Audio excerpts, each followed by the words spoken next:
Okay, moving on to the next team in the Big 12 that we'll be going over today. This is the team that right now I have projected to come in 8th place in the Big 12, and that would be Steve Prohm and the Iowa State Cyclones. And Steve Prohm is entering his 6th year as the head man at Iowa State. And his resume, it's interesting because it's fine when you just look at it from afar, but it's now stained by 2 seasons that I feel like are kind of poor just relative to expectations. 2018, 13-18 overall, they were last in the Big 12, and then most notably last year when they went 12-20 overall and finished second to last in the Big 12. And Iowa State has had some bad luck with injuries, I get it, but it's hard to defend that kind of momentum on the recruiting trail when you have a team and a program that relatively for the last 10 plus years has been pretty good and pretty relevant. And I think it's a problem that Iowa State has not been able to get organic talent from within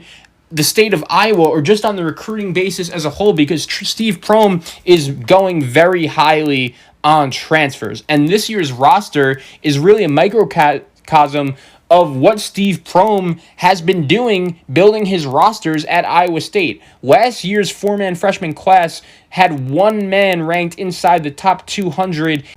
Now, the good news is for Iowa State is that this year's freshman class is much stronger, and it includes Xavier Foster, who's a top 75 4-star prospect, and then Dudley Blackwell and Darlinston Dubar, who are both fringe top 150 recruits. And that does narrow the gap a little bit between Iowa State and the Kansases and the Baylors and the West Virginias and the Texas Techs. But this year is going to be big because I do think Iowa State does have some proven scoring with Tyler Harris and Rysier Bolton. Both of those guys can really score the basketball.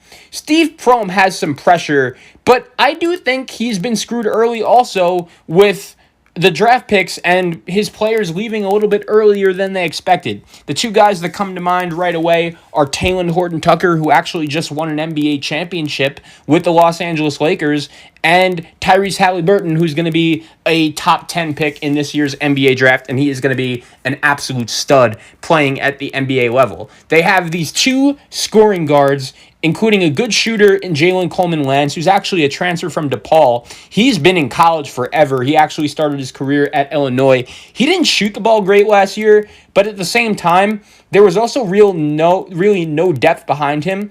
I think he's a solid shooter and will be in a position this year to shoot the ball a decent amount, but I believe he's one of the more important pieces to this Iowa State team. They don't really have an experienced physical wing, but they will go with 3 guards in the backcourt and either 2 big men with Young and Condit or just that smaller small ball 4 lineup. I like Solomon Young as a center. I think he's going to be a guy that comes off the bench for Iowa State. And I'm a huge George Condit fan. He has very high upside. He blocks shots and can have a very big year as the team's starting center. They also have a transfer, Javon Johnson from Troy, into the mix as well.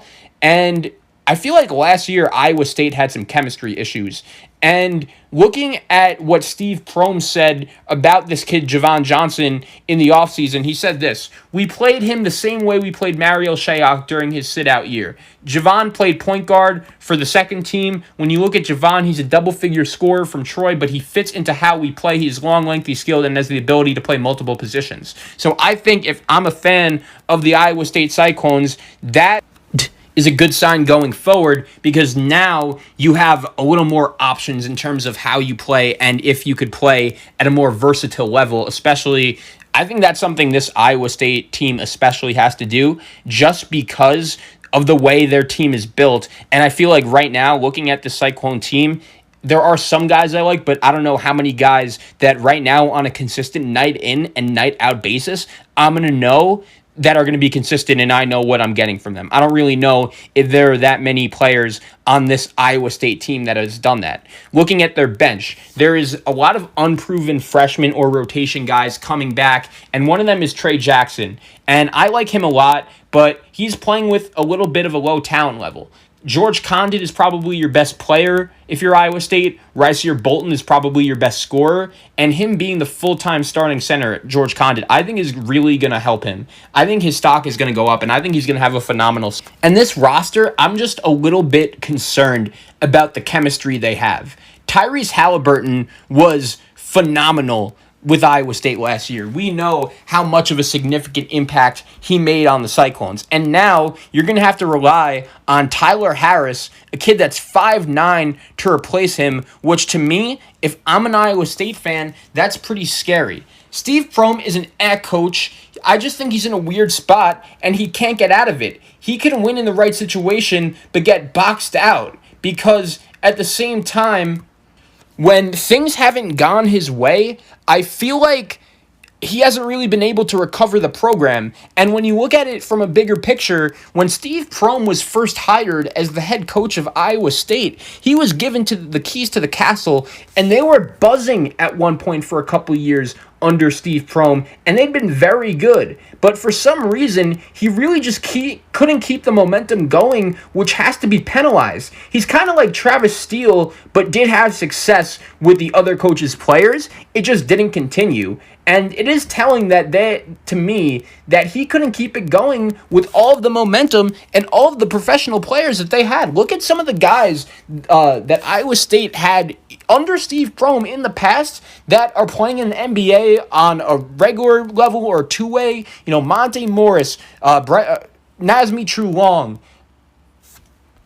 Deontay Burton, just to name a few. And still, with all of those guys, not only could Steve Prohm, get this Iowa State team to the promised land, but he couldn't even turn that into better recruiting, which I think if I was an Iowa State fan, that would be the biggest problem I have with the most recent job that Steve Prohm has done. And I was sold on him early, even if he inherited a bunch of the guys that Fred Hoiberg had when he was the head coach. But Steve Prohm developed Monte Morris, developed Devontae Burton, developed Matt Thomas, who's playing in the NBA with the Raptors. Nick Weiler-Babb was phenomenal under his 1 year or 2 years under Steve Prohm. And those guys weren't his recruits, but they developed pretty well. And I think we could all agree he could recruit NBA talent with Horton Tucker and Halliburton, and Steve Prohm was also the part of the Murray State staff that brought in Cameron Payne. Something is just off. Lindell Wigginton left early also. That's another guy I forgot to mention. I think if he could have came back to Iowa State for maybe one more year or two, that's a program that could be looking in a total different direction. And ultimately, my question for Iowa State is this. What is your ultimate goal here? Are they going to run it back next year with some more hopeful additions? Maybe, but there's not that much to get excited for.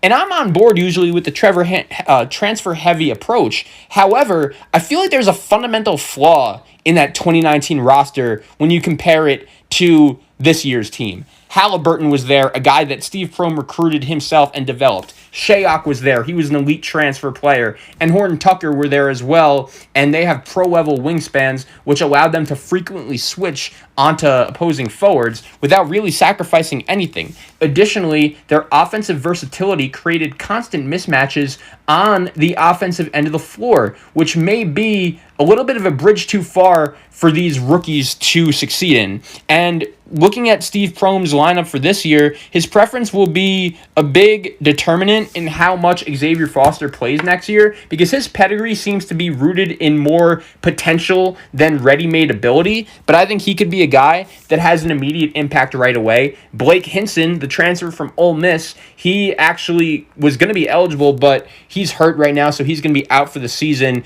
And most people, it's unfortunate because most people did think that ultimately Hinson would be a guy that could play, because the main reason why he left Mississippi, Oxford, University of Ole Miss, is because of the Mississippi State flag, and he didn't really feel that comfortable playing for that school again. So unfortunately, Hinson won't be ready, but Iowa State is very reliant on transfers, and if they could develop any chemistry with Bolton, with Coleman Lands, and with Trey Jackson, who is a kid I like, Condit, maybe they'll surprise some people, but ultimately right now, I don't see that happening. I have Iowa State as my 8th best team in the Big 12.